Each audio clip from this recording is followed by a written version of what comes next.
He went on a rant for about 5 minutes of how I would be an unfit parent and he is going to hire a good attorney to establish grandparents' rights so they can gain custody over the child that currently resides in my belly. This is someone who never was home to take care of his own kids, now wants custody of mine. Say what? Hello there, welcome to Redditor, where the videos are good and the cool people subscribe. The OGs like the video too. Only the simps don't do either. Wait, hold on a second. That's better. Much calmer. Anyway, where were we? Oh, if you sub make sure you hit the bell, you know why. Okay, I'm going to go watch PewDiePie. If somehow you haven't heard of PewDiePie, sub to me, watch the video, and check him out in a new tab. But seriously though, how the fornicate you find me and not him? Anyway, here's the video, enjoy. Fornicating weirdos, man. Oh, I am enjoying this scene. Get on with it. r/justnofamily.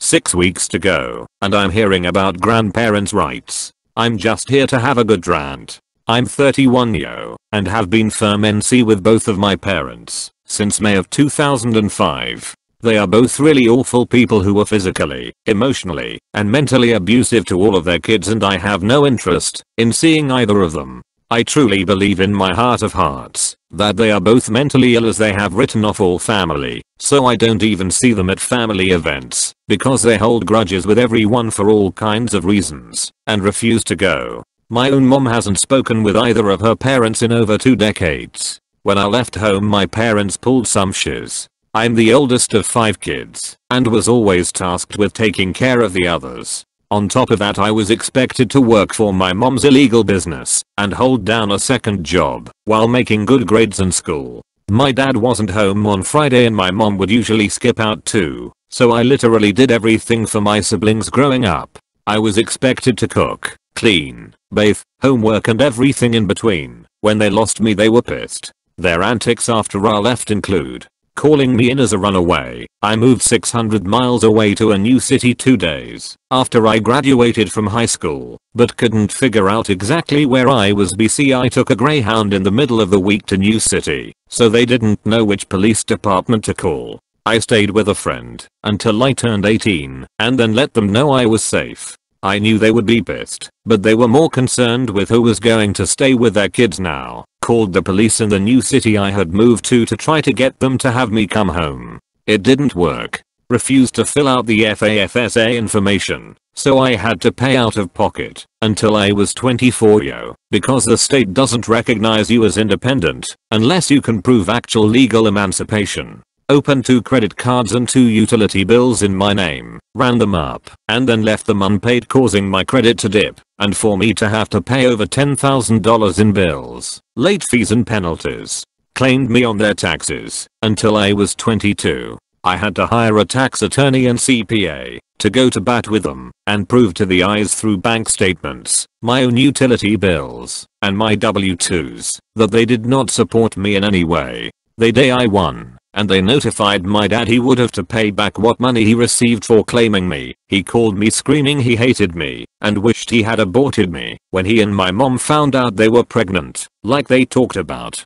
Cut me off from contacting all of my siblings, which was the cruelest thing they could have possibly done. I was banned from talking to them on the phone, and the few times my siblings slipped away and called me undercover, they begged me to come home. It broke my heart. I was upset and would cry for days. Anyways, 2 of my siblings are all grown up and we have re-established relationships again. My sister went NC with them and we talk every day. My brother still has a VLC relationship with them and isn't as close to me anymore. We talk, but he is so guarded when he talks to me. He told me once I abandoned him, so I just hang in there trying to build back the relationship a little at a time. A few years and a lot of therapy later, I met the man of my dreams. We have been together for 5 years, engaged for 1, and married for 2 years now. We worked hard, finished school, bought a small farm, and opened our own small business that has done extremely well for the last 5 years.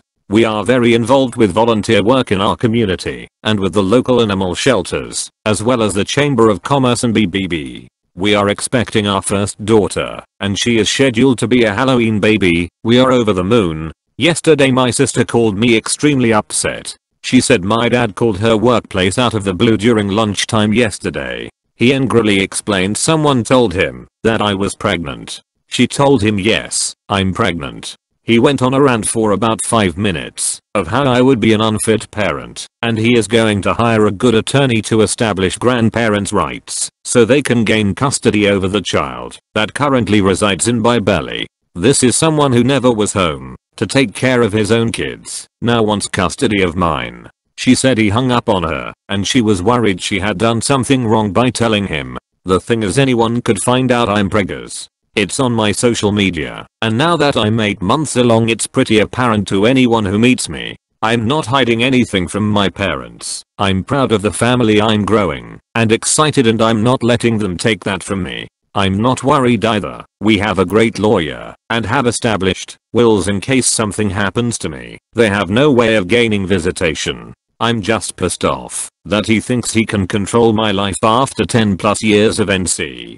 After all the beatings and degrading things he and my mom put me through as a kid and adolescent, there is no way either of them are ever meeting their grandchild. The only silver lining I find in all of this is my dad doesn't realize I'm married. He thinks it is going to be much easier for him to take a baby from a single mom, but little does he know my in-laws are amazing and a force in their own right. Thanks for letting me rant, and sorry for the long post. They just keep coming out of the woodwork. Mamma mia, that's a spicy meatball.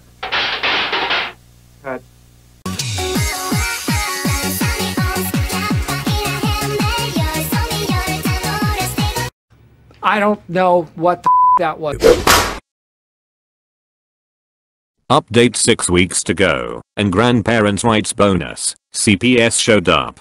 So I wanted to take the time to update everyone, because my messages and inbox were completely flooded last post. It just blew up unexpectedly. I would like to thank everyone from the bottom of my heart. Your comments were read, reread and taken into consideration. We have had an interesting week to say the least, and I would like to update, if this isn't allowed on this sub, mods to your thing. Monday I received a call. I was actually out and about running errands before maternity leave and have my phone programmed to ring through my car Bluetooth. So when a random number popped up I didn't think much about it and just answered thinking it was a client. It was my dad. He called me by first and middle name, and this is the conversation as per recorded on my phone. I keep a recording device on my phone so when clients change an order I have a record of it. Dad, Southern Messy, you pregnant? Me, wah. Dad, answer me right now. Me, after a few seconds of shocked silence. Dad, it's nice to talk to you. It's been a while. What can I do for you today? Dad, you will respect your elders and answer me truthfully right now, young lady. I'm 31, yo, for the record. Cue incoherent screaming. I can also hear my mom in the background egging him on. Me, listen Dad, I'm not sure how this is any of your business seeing as we haven't spoken in over a decade, but yes, I'm pregnant, and it is absolutely none of your business. Dad, I have rights to see my grandchild. You have never been stable, and it is my job to make sure my grandchild isn't raised in the gutter. Cue more incoherent screaming about respect, yada yada yada. Me, okay, well, it's none of your business, and if you're going to yell we can't continue to have this discussion. I hung up on him. I was just really proud of myself for keeping calm through the entire conversation and not yelling back. It's something I have been working on as I have a bit of a temper when people start screaming. I was pretty shaken after this, but finished what I had to do in town and headed home. I talked to my husband who listened to the recording and insisted we save it and send it to our attorney. She listened to it and said it could be a good foot in the door to retrieve Roe, but warned us they are usually extremely hard to come by and we will need a lot more evidence to get one. Jump to Wednesday afternoon and I'm in my office working away and on a conference call with a very picky engineer who can't grasp the laws of physics when my phone beeps through.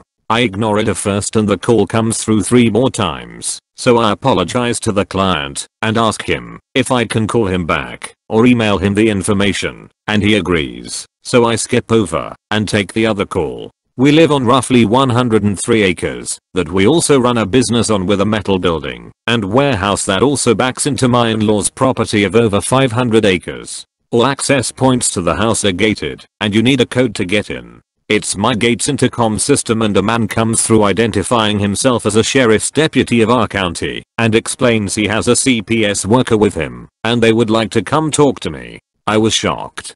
Completely and totally shocked. I sat for a minute until he snapped me out of it by calling me ma'am over and over again. I asked him if this could wait until I had my husband and attorney were available. A woman's voice came over the intercom and said she really needed to assess the situation today and they could call a judge for a court order. Plus she told me it wouldn't look favorable in her report. I sat stunned for a minute but gave them the code and met them on the front porch. The CPS worker came to the porch with the sheriff's deputy and explained they had reports of unstable and insanitary living conditions with a single mom who was severely mentally ill and had been off her meds, claimed she was suicidal and possible on drugs. I'm about to pop. My belly is huge, so I was dressed in comfortable clothes yesterday, but I didn't look like a crazy person either. I asked her why the sheriff's deputy was necessary, and she told me the complainant told them I kept guns in the house, which is true. I have rifles and handguns for hunting and personal protection, plus we have coyotes and bobcats that tend to kill livestock and go after farm dogs, and with my unstable condition, advised CPS to take backup.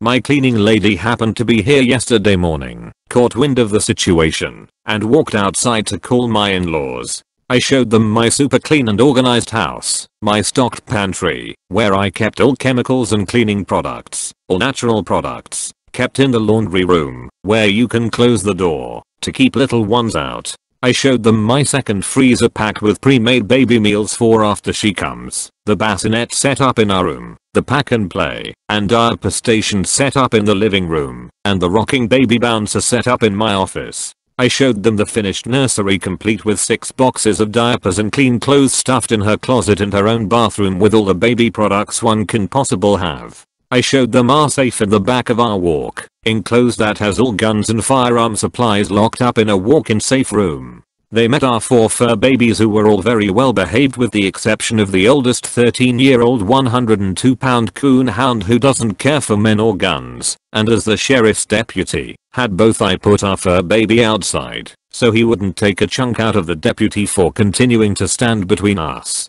She asked if our dogs were dangerous, and I told her no. She asked if I had been diagnosed with a mental illness and what medications I was taking, which I told her the truth. I was diagnosed with depression/anxiety over 7 years ago, and my medications and care were between my doctor and myself. At that time my awesome just yes father-in-law arrived and overheard this. He told her she was not to question me about my medical condition, and if needed we could provide documentation to CPS from my doctor with any information they required. When he spoke up the CPS worker asked who he was, and when he told her he was my father-in-law she went to shuffling her notes. She said she was informed I was a single mother, in which case I explained no, my husband and I have been married for 3 years this October and together for over 5. I showed her our wedding book with certificate of marriage from the country we were married in complete with pictures of us and family. She asked if I was employed, and I told her we owned our own business and the warehouse and metal building they passed on the way in was our shop, and showed her my husband and my home office complete with huge machines that we require to do our work.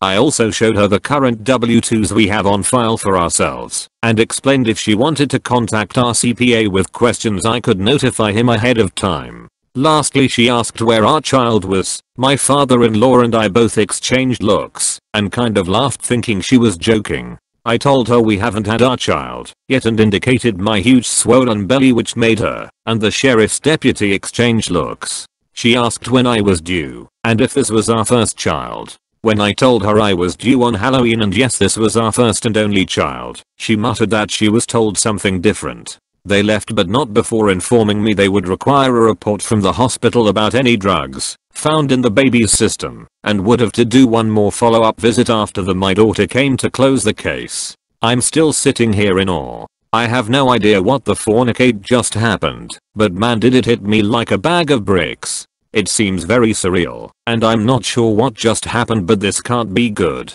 I'll try to keep updating, and sorry for the wall of text. I'll also try to answer anyone's comments and thanks in advance for your support. Whoa, you made it to the end? Nice. If you liked it, don't forget to subscribe and like. I'm a new channel, and it helps a lot more than you think. Anyway, thank you for watching. I hope you enjoy the rest of your day. Wanna fight about it?